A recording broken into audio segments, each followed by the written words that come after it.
Bam! Take a look at how stunning.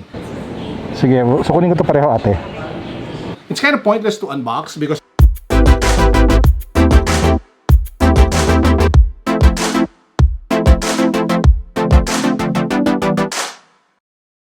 hey everyone, Carlo here. Welcome to the vlog. This is the channel where we talk about sneakers, life, and tech. And for today's episode, we have all three. We're going to kick things off by unboxing two new sneakers, both of which are a collaboration with the founder of BAPE. His name is Nigo. His new brand is Human Made, and he has a collaboration with Adidas. I'm going to show you his Stan Smith as well as his rivalry low.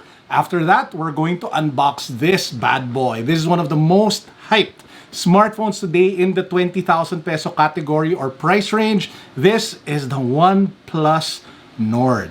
Excited?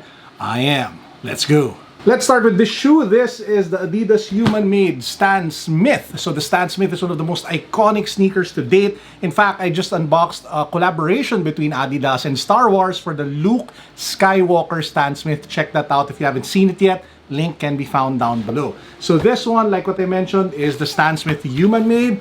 And bam, take a look at how stunning, how absolutely beautiful that sneaker is. You have that white leather upper. You have the three stripes on the medial side. You have the Human Made heart logo cut out. So there is texture, there is depth. It's not just printed. And then you have the three lines and then Human Made plastered on it.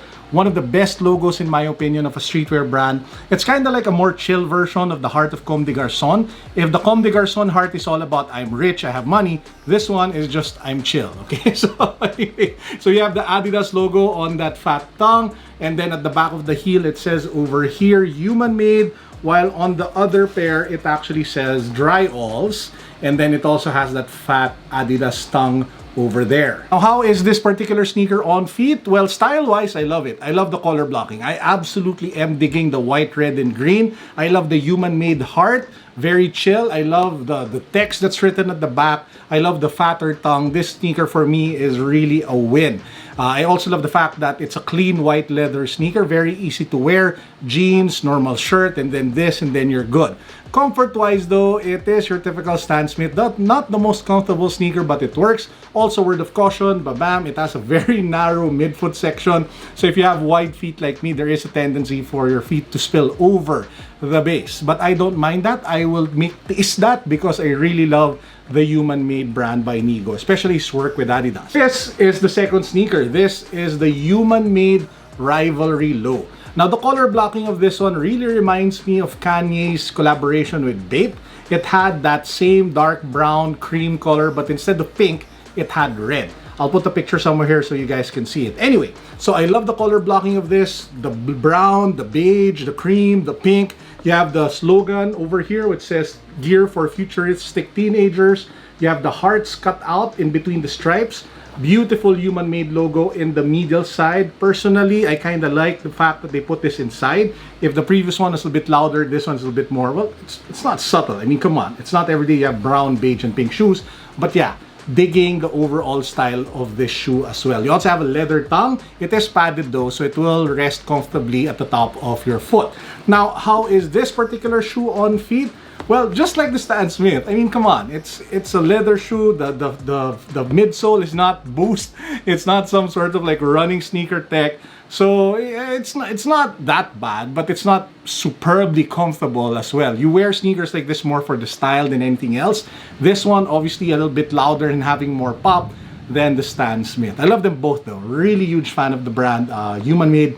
And I've been loving their collaborations with Adidas ever since they started working together. So that's the second shoe that I wanted to unbox for you guys. What do you think of this? Which do you prefer? This one or the Stan Smith Human Made? Let me know in the comment section down below. I would absolutely love to hear from all of you. Now, just in case you guys missed the video, this is the Adidas Star Wars Stan Smith. Canvas upper, Luke Skywalker, says at the bottom, no, which is that iconic moment where he found out that Darth Vader was his father. So again, if you wanna see like the unboxing and review of this one, the link can be found down below. And now we get to the tech part of today's vlog. We have over here the OnePlus Nord. So the OnePlus Nord is up for pre-order on Lazada at the official OnePlus shop. This one will sell for 21,000 pesos, 8 gigabytes of RAM, 128 gigabytes of internal storage. It rocks 765 Qualcomm Snapdragon 5G processor. So it is 5G. It should be able to get you connected to the latest networks as they get rolled out in the Philippines. And it is priced pretty competitively at around the 20,000 price point. Now, it's kind of pointless to unbox because I already unboxed it. In fact, I've been playing around with the phone. Just a quick note, it has the charger, it has the cable, it comes with a free case. But this, ba-bam, is what the phone looks like. Take a look at how nice the color is. I am digging the light blue color on this phone. So it's not all metal if that's what you're asking. I mean, it still feels premium though. It actually feels really nice on hand. And I'll be putting it through the paces in the next few days. So watch out for my full review of the OnePlus Nord in the coming days ahead. Now, at this point in the vlog, I want to bring you guys along with me. I have to do a quick errand. I have to pick up something over at the podium. And now, every time you need to go out of the house, you always have to remember that COVID is still out there. I try to use as much protection as possible, be it the face shield, the face mask. If I can wear gloves, I would wear gloves. I would always use alcohol and practice social distancing. Again, I just want to remind you that sometimes you see me go out of the house, but let me just reinforce the fact that if you will do that, you have to stay safe. You have to protect yourselves so that you can protect others. Lalo na ngayon that we reverted back to GCQ, which basically means that more and more people will, be out, and the chances of you getting the virus are actually a bit higher. Ugh, scary. Having second thoughts of going out, but I really need to go out because I need to pick up something. So we will go out. So let's go. Now for our sneakers of the day, I was thinking of wearing the Ultra 4D, but having second thoughts, thinking of doing the Adidas, but nah, the Stan Smith. We'll probably go with this. So to those who don't know what this sneaker is, this is the Seth Fowler Origins. We are underdog. So this is the shoe by a fellow sneaker YouTuber, Seth Fowler. So he actually came to Manila before, met him. Really cool dude. So happy to rep his brand. And we are underdogs with this shoe for the day.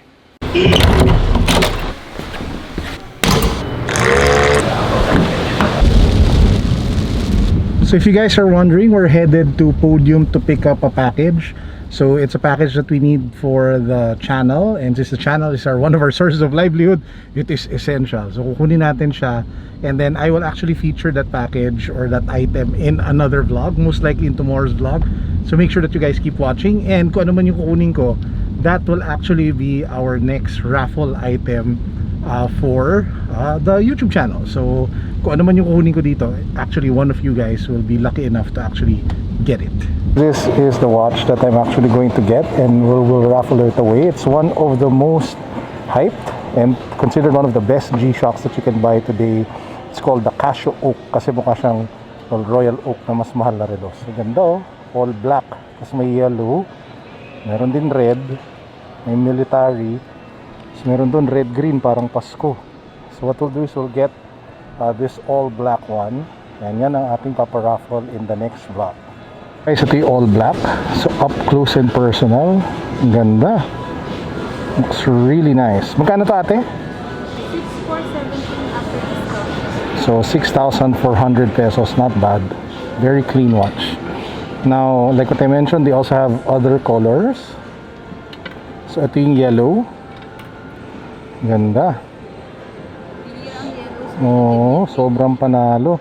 And this is actually the reason why we went here, because one of my good friends, nag-positive siya sa COVID. So papadala natin siya ng pang cheer up na regalo. Itong dilaw na G-Shock, feeling ko matutuwa siya kasi mahilig siya sa yellow. So yan ang totoong reason ba tayo pumunta. Kasi ito, bibili lang natin pang giveaway. Pero ito, yan ang totoong rason. So get well soon. So ito red-green, no? Gumuguchi. Gumuguchi. Oo nga eh. Ganda. So ito 6'4", ito rin 6'4". Hindi sir, kasi mas Sige, so kunin ko to pareho ate.